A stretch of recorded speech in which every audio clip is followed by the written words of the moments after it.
د بریالي خلک څنګه وده کوي د غږیز کتاب دوهمه برخه. دوهم، هغه خلک چې پوهیږي څه باید ترسره کړي خو نه یې ترسره کوي. دغه ډول خلک تل ناهیلي وي. هره ورځ دوی د دې فاصلې خلا تجربه کوي چې په کوم ځای کې دوی د وغواړي چیرته باید وي. ځینې وخت دوی هغه څه نه ترسره کوي چې دوی یې غواړي، او دا له دې وجې چې دوی ویریږي. دا کار به دوی له نور مسؤلیتونو سره مخ کړي. د بیلګې په توګه د کورنۍ لپاره د امکاناتو برابرول. ځینې وخت دوی د زده کړې پرمختګ او په خپلو غوښتنو ته د رسیدو لپاره نه خپله لیوالتیا ښیي او نه غواړي چې ورته د رسیدو لپاره قیمت پرې کړي. ځینې وخت ویره دوی له بدلون او خپل هدف ته له رسیدو راګرځوي. دا مهمه نه ده چې علت یې څه دی، خو دوی په دې ډول خپل ځواک له لاسه ورکوي. دریم، هغه خلک چې پوهیږي څه ترسره کړي او ترسره کوي یې. دریم ډول هغه خلک دي چې خپل ځانونه یې پیژندلی دي. دوی د خپلو غوښتنو د پوره کولو لپاره قوي حس لري، پر موخو متمرکز وي او په هغه ماحول کې وده کوي چې خپلو موخو ته په رسیدو کې ورسره مرسته کوي. بالاخره هغه څه چې رامنځته کړي وي ترسره کوي یې. اجرا کول هغه کلمه ده چې دوی یې په ټوله معنا راپیژني. د ځان پیژندل او د ځواک قوي کول کېدای شي د ترلاسه کولو 22مه برخه وي. ته باید په دې ځان پوه کړې چې څوک یې څو خپل ځواک ته وده ورکړي. د ځان په پیژندلو سره ستا د ودې څرک یقیني کیږي چې داسې ده. نو اوس حل لاره څه ده؟ ځان همغسې وپیژنه څنګه چې وده پیژني. څنګه کولی شي خپله مینه او موخې ومومي؟ که غواړي بدلون او وده وکړي نو له لومړي ځل باید خپل ځان وپیژني او وړاندې تر دې چې پر جوړولو یې پیل وکړي لومړی باید خپل ځان وپیژني. په هغه لاره چې غواړي خپل حرکت پیل کړي باید په خپله خوښه بشپړ او په ځیرکتیا پوه واوسي. دغه ځایونه کېدای شي ستا د خوښې موخو، کار، عقیدې، کورنۍ، اړیکو او نوښت لپاره د ښه چانس پیلامه وي. دلته 10 پوښتنې دي چې له تا سره د دې پروسې په پیلولو کې مرسته کوي. دغه پوښتنې به له تا سره مرسته وکړي چې وپوهیږي څه ترسره کړي. همداراز دا پوښتنې به تاسو ته د دې حس درکړي چې څنګه کولی شئ په سم لور حرکت وکړئ. دا به له تاسو سره د هدف او ودې د تنظیم له اړخه مرسته وکړي. لومړی هغه څه چې همدا اوس یې ترسره کوئ خوښیږي دي. زه چې کله له هغو کسانو سره وینم چې د ژوند لپاره ځینې کارونه ترسره کوي خو خوښیږي نه، نو حیرانېږم ولې دوی دا کار کوي. زه د ژوند لپاره پر اړتیاو پوهیږم. موږ ټول هغه کارونه ترسره کوو چې نه مو خوښیږي، خو موږ د ټول ژوند لپاره هلته نه پاتې کیږو. هغه کارونه ترسره کوو چې ګورو نیم پاتې دي. هغه څه چې همدا اوس یې ترسره کوئ له هغه څه سره چې غواړئ ترسره یې کړئ بدلول یې خطر دی. حتمي به ماته خوري. کېدای شي ته دا ومومي چې څومره دې تمه لرله په هغه ډول سره به د دې کار ترسره کول خوښ نشي. کېدای شي په دې ډول ډېرې پیسې هم ترلاسه نه کړي، خو په هغه ځای کې چې پاتې کېدل به درته لوی خطر نه وي. کېدای شي ناکامه شي او یا د دې احتمال هم شته چې له ادارې یا کاري ځای دې وباسي او پیسې هم در ونه ګرځوي. د دغو بدبختیو له امله ښایي د ژوند تر پایه د پښیمانۍ احساس وکړي او دلیل به یې دا وي چې هر وخت به ته له ځانه سره وایي چې هیڅ وخت مې خپل ځواک ته د رسیدو هڅه ونه کړه او هیڅ وخت دې هغه څه ترسره نه کړل چې مینه دې ورسره لرله. نو غواړې له کوم خطر سره ژوند وکړي؟ لومړی. دویم، څه دې خوښیږي چې ترسره یې کړي؟ کله چې د خپلې خوښې کار پر لوري ګام واخلې نو دلته د خپلې خوښې او ځواک ته د رسیدو لپاره یو مخامخ اړیکه شته. دا د انرژۍ او د ښه والي عامل درکوي. تر هغو به ستا سرنوشت تحقق ونه مومي تر کومې له هغه کار سره مینه ونه لرې چې ترسره کوي یې. خوښي تر هر څه تا ته ډېره ګټه درکوي، ځکه ستا د خوښۍ او لیوالتیا کس تر نورو 9 کسانو غوره دی. خوښي تا ته انرژي دربخي. څنګه پوه شي چې څه باید ترسره کړي؟ څنګه کولی شي د خپل زړه د خوښې پر لور قدم واخلې. زړه ته دې غوږ ونیسه. هغه څه چې په مینه یې ترسره کوې په پوره دقت ورته ځیر اوسه. که تل درنه لاره ورکوي چې کوم څه غواړې ترسره یې کړې، نو یقین ولره چې ته به په ټول ژوند کې ناهیله یې. د ځان پیژندل او د خپلې خوښې کار ترسره کول هغه مهم څیزونه دي چې تل باید په ژوند کې ورته پاملرنه وشي. 3. کولی شي هغه څه وکړي چې غواړې ترسره یې کړې. د بریالي کېدو او خپلو موخو ته د رسېدو لپاره تر ټولو اساسي کیلي د خپلې وړتیا پیژندل او د داسې چاپېریال لټول دي چې وکولی شي خپله وړتیا پکې وکاروي. ځینې کسان د دې ذاتي وړتیا لري چې پوه شي دوی څوک دي او څوک نه دي، او نور بیا د دې لپاره سخت کار کوي څو دغه څه کشف کړي. ستا اهداف باید ستا د ژوند د امکان تر بریده کم وخت ضایع کړي. دا چې ته یو لوی خوب ولرې څو تا د حرکت درکړي او ته خپله نظریه عملي کړي، او دا چې ته څوک او څه کولی شي ورسره هیڅ اړیکه ونه لري. نو دلته یو لوی توپیر شته.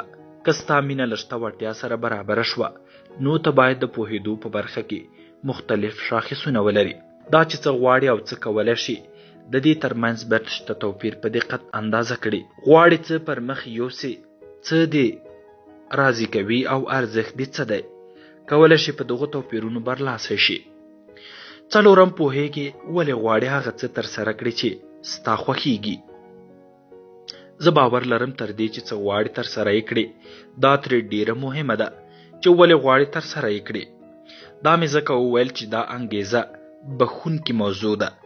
کله چې ته یو څه د یوه ښه دلیل لپاره ترسره کوې، نو کله چې هغه څه سم ترسره نشي، نو تا ته دروني ځواک درکوي او تا د دې جوګه ګرځوي چې بیرته یې سم کړي. ښه انګیزه دې د دې لامل کېږي چې ستا اړیکې په مثبت ډول ورغوي. دا ځکه چې هغوی د پټو اجنډاو مخنیوی کوي او تا راګرځوي څو وکولی شي د خپلې اجنډا اړوند وړ خلک وټاکي او په غوره ځای کې یې وساتي. د یوه دلیل لپاره په ژوند کې د یو څه ترسره کول ستا ژوند آراموي او لار درته پاکوي. په دې سره نه یوازې ستا موخه روښانه کیږي، بلکې کولی شي په آرامه ویده شي او ډاډ ترلاسه کړي چې هر څه په سم لوري روان دي. 5. ته پوهېږي چې څه باید ترسره کړي. اوس کولی شي هغه څه ترسره کړي چې غواړي ترسره یې کړي. دا چې اوس څه غواړي ترسره یې کړي پر ځای د څه غواړي ترسره یې کړي حرکت یو پروسه ده. ته پوهېږي څه ته اړتیا لري. زه باور لرم چې پیل به یې له خبرتیا. ته تر هغو نشي کولی خپل مسیر ته بدلون ورکړي چې په هماغه سر کې پوه نشي چې څه غواړي او غواړي چیرته ولاړ شي.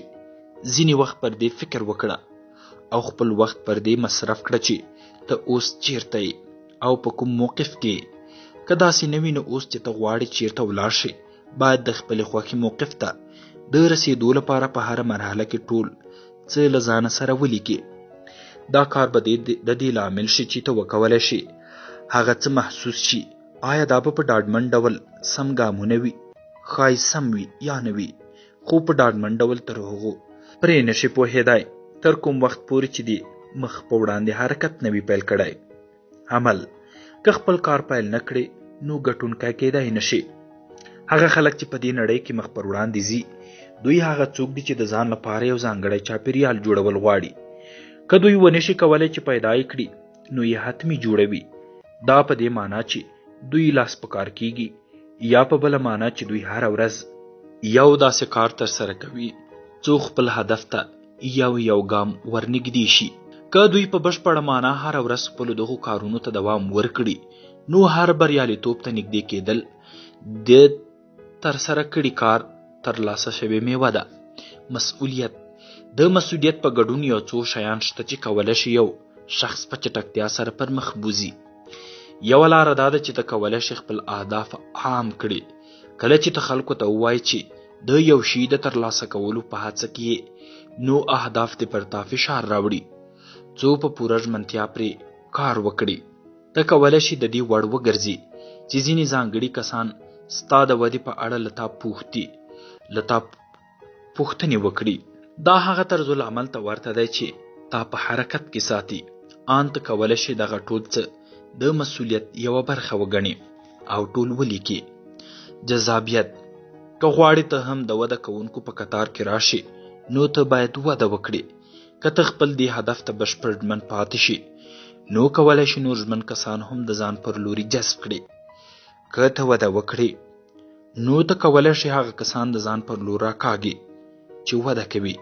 دا کار تا پر یو داسې ځای کې استوګن کوي چې ته وکولی شي د همغږو افکارو یوه ټولنه رامنځته کړي. هغه ټولنه چې پکې خلک په ګډه د یو او بل له بریالیتوب سره مرسته کوي. شپږم: هغه خلک پیژني چې ستا د خوښې کار ترسره کوي. زما د ودې پایله تل له هغو کسانو سرچینه اخلي چې تر ما وړاندې وي او هغوی د دې وړتیا لري څو زه یې په ګامونو پل کېږدم او زه هم پر همغې لارې ولاړ شم. ځینې دغه کسان له ما سره د شخصي اړیکو په پاللو مرسته کوي، خو ډیری مرسته کوونکي هغه کسان دي چې په همدې اړیکه کتابونه لیکلي. کله چې زه کومه پوښتنه لرم نو د هغه ځواب د دوی په هوښیارتیا کې پیدا کوم. که تا د خپلې خوښې کار د ترسره کولو وړتیا کشف کړه نو بیا هغه خلک پیدا کړه چې هغوی هم ستا د خوښې کار ترسره کوي. د دوی له بریالیو تجربو ګټه واخله او ته هم هغه کارونه ترسره کړه چې د هغوی د بری لامل ګرځېدلي. دا تل په یاد ولره چې ته په یوازې ځان نشې کولی چې چیرته دې زړه غواړي هلته ولاړ شي. ته له نورو سره مرستې ته اړتیا لرې څو د سمې لارې په ښودلو کې درته لارښوونه وکړي. اووم: څه چې دې زړه غواړي هغه له دوی سره ترسره کولی شي. که ته یو له هغو کسانو یې چې ځان دې فردي ودې ته وقف کړی دی نو ته باید په ډیرو ځایونو کې له ډیرو خلکو ډیر څه زده کړې. آن ځینې مهال به د دې فرصت ومومې چې د روزونکي په ډول د فردي اساساتو پر اساس مخ پر وړاندې ولاړ شي. د ارزښتونو په چاپیریال کې د یو بریالي روزونکي شتوالی په خپله یو غوره ارزښت دی. په دې اړه به نور تفصیل تاسو د غوره روزونکي د موندلو په څپرکي کې ولولئ. خو په یاد ولره هر شخص چې له تا سره مرسته کوي هغه به هرومرو ښه سړی نه وي. ته باید خپل انتخاب وکړې او ترلاسه یې کړې. که څوک پر دې ډول پر مخ ولاړ شي نو هم به روزونکی او هم به زده کوونکی دوه اړخیزه ګټه ترلاسه کړي. اتم: هغه څه چې غواړې ترسره یې کړي قیمت یې هم پرې کولی شي. د بریالیتوب په لاره کې ګڼ خنډونه رامنځته کیږي او دغو خنډونو ته د تسلیمېدو پایله ماتې ده. موږ معمولا د خپل ځان بد دښمنان یو. هر څه چې کوو د ځان لپاره یې کوو. ته باید د خپلو خوبونو د رښتیا کولو لپاره له اړتیا سره سم کار وکړې. څو هغه څه ترلاسه کړې چې ورپسې یې ته باید سخت کار وکړې. ته باید قربانۍ ورکولو ته تیار واوسې. ته باید د خپلو زده کړو ودې او بدلون پر لور حرکت ته دوام ورکړې. ته تیار یې چې دا قیمت پرې کړې. زه ډاډه یم او هیله لرم چې ځواب به دې هو وي. خو پوه شه چې ډیری خلک ورته تیار نه دي او هم دا ده چې بریالي کسان د ګوتو په شمیر دي. نهم: څه وخته هغه څه پیلوي چې غواړې ترسره یې کړې. همدا نن له یو شمیر کسانو وپوښته او معلومه کړه چې څومره کسان هغه څه ترسره کوي چې غواړي یې. د ډیرو به ځواب همدا وي چې هیله لري یو ورځ یې پیل کړي، ولې همدا اوس نه؟ ځکه دوی تیار نه دي. فکر وکړه چې ته هم یو له همدغو کسانو یې. که ته هم همداسې په هیلو ژوند تیر کړې او عملي کار ونه کړې نو هیڅ وخت به خپلو اهدافو ته ونه رسیږي. په پیلولو سره کولی شي تیار شي او له خنډونو په تیریدو سره تمه شته چې ورته ورسیږي. لسم: کله چې ته تیار شوې نو بیا به هدف ته د رسیدو لپاره څه ډول کار کوي. زه دا امتیاز لرم چې څه مې غوښتل هغه مې ترسره کول هم. اوس غواړم له تاسو سره مرسته وکړم چې د مخ پر وړاندې تلو لپاره پوه شئ چې څه وکړئ. دا به له هغه څه سره توپیر ولري چې تا یې تصور درلود. ما هیڅ وخت دا فکر نه کاوه چې تر دې کچې به خلک له ما اغېزمن شي. زه هیڅ نه پوهیږم چې ژوند به دومره هم ښکلی وي. ما هیڅ وخت نه غوښتل په دې بهانه له خلکو لرې واوسم چې وخت دی یا ناوخته.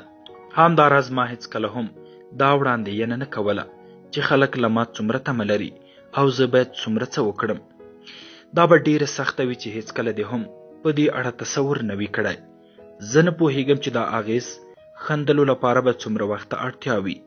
ما هیڅ وخت له ژوند څخه دا تمه نه لرله چې دا هر څه دې له ما وغواړي او زه د خپل بریالیتوب لپاره دا قیمت پرې کړم. په وروستیو کلونو کې مې دا تصور هم نه کاوه چې زه د دومره انرژي ولرم او په پایله کې د دومره غوره شخص شم چې هیڅ تصور یې هم نشي کېدای. کله چې ما خپلې فردي ودې پانګونه پیل کړه نو ما د خپلې راتلونکي په اړه هیڅ کله هم داسې وړاندوینه نه وه کړې. په فردي او ګروپي ډول ما روزونکي درلود. ما هیڅ کله هم دا تصور نه کاوه چې هغه د دومره خندونکی وي. هیڅ شی هم له هغه څه سره د پرتلنې وړ نه دی چې ته یې رامنځته کوې. خلک وایي چې د هر چا په ژوند کې 2 ښکلې ورځې وي، هغه ورځ چې نړۍ ته راځي او هغه ورځ چې ولې کشف کوي. زه تاسو هڅوم چې تل په ځمکه کې د یو نوي څیز د پیدا کولو په هڅه کې واوسئ او د ترلاسه کولو لپاره یې په بشپړ زیار کار وکړئ. څنګه کولی شو ځان پیژندنې ته وده ورکړو؟ په دې څپرکي کې ډیزاین شوي پوښتنې له تا سره مرسته کوي چې د ځان پیژندنې په لور چټک ګامونه واخلئ او تا د دې وړ ګرځوي هغه څه ترسره کړي چې غواړي. دلته د پوښتنو د ځوابولو لپاره ساده لارې شته دي. د ژوند تر ټولو مهم وخت دی. وخت دې د دې پوښتنو د ځوابولو لپاره جلا کړه. د دې کار لپاره باید ته ځانګړی پلان ولرې څو تر پایه دا ټوله پروسه وڅارې. لومړی څه دې خوښیږي چې ترسره یې کړې. دوهم د خپلې لیوالتیا د ملاتړ لپاره کوم استعدادونه، مهارتونه او فرصتونه لري. دریم ته د دې کار د ترسره کولو لپاره کومه انګیزه لري. څلورم د خپلې خوښې کار د ترسره کولو لپاره باید هم دا نن کوم ګامونه واخلي. ځان پیژندنه، عمل او که مسؤلیت. پنځم په دې بهیر کې یوازې د چا مشورې د سره مرسته کولی شي. شپږم په لیوالتیا سره غواړي کوم قیمت پرې کړي. دا به ستا وخت، سرچینو او قربانیو ته ځانګړی ارزښت ورکړي. اووم چیرته ډیره اړتیا ده چې باید وده وکړي. ته باید په خپل ځواک تمرکز وکړي او پر هغو کمزورتیا باید غلبه وکړي چې تا هدف ته له رسیدو راګرځوي. دریم په ځان باور ولره.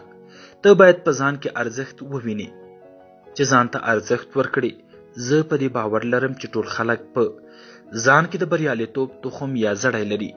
اوس څه چې باید ترسره شي هغه د دغه تخم کرل او ورته وده ورکول دي. اوبه باید ورکړل شي او تغذیه شي چې په وده کولو پیل وکړي. اوس پوښتنه دا ده چې ولې ډیری خلک خپلې ودې ته د رسیدو په لاره کې له ماتې سره مخ کیږي.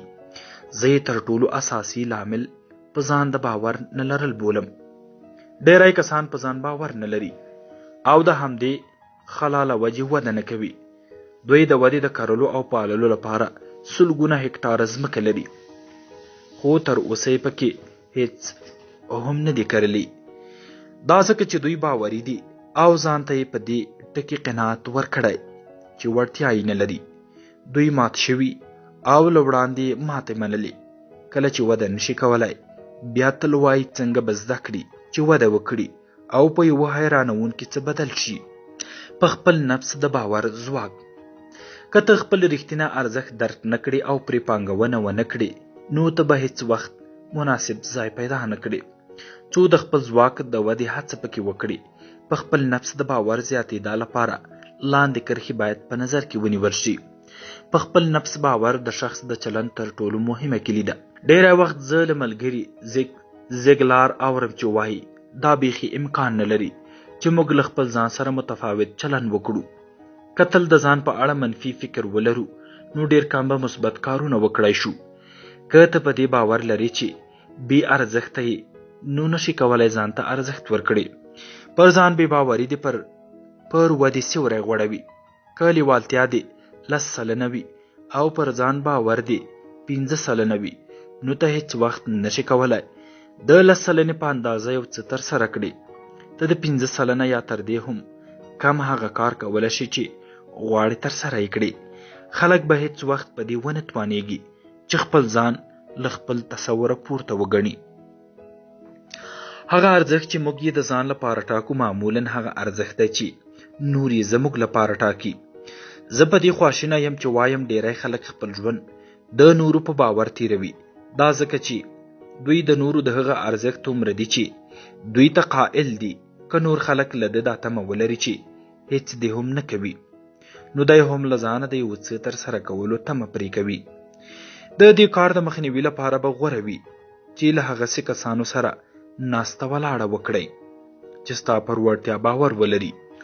ته باید هیڅکله هم پر دې خواشینی نشي چې نور ستا په اړه څه فکر کوي، بلکې د تشویشونو پر ځای د ځان په اړه مثبت فکر وکړئ. که تا ځان ته آن ډیر کم ارزښت هم ورکړ، ډاډه اوسه چې په نړۍ کې تر دې بل لوی څه نشته. که غواړې ته د خپلې خوښې په کس بدل شي، نو لومړی باید ځواک ومومي. ته باید باور ولرې چې کولی شي.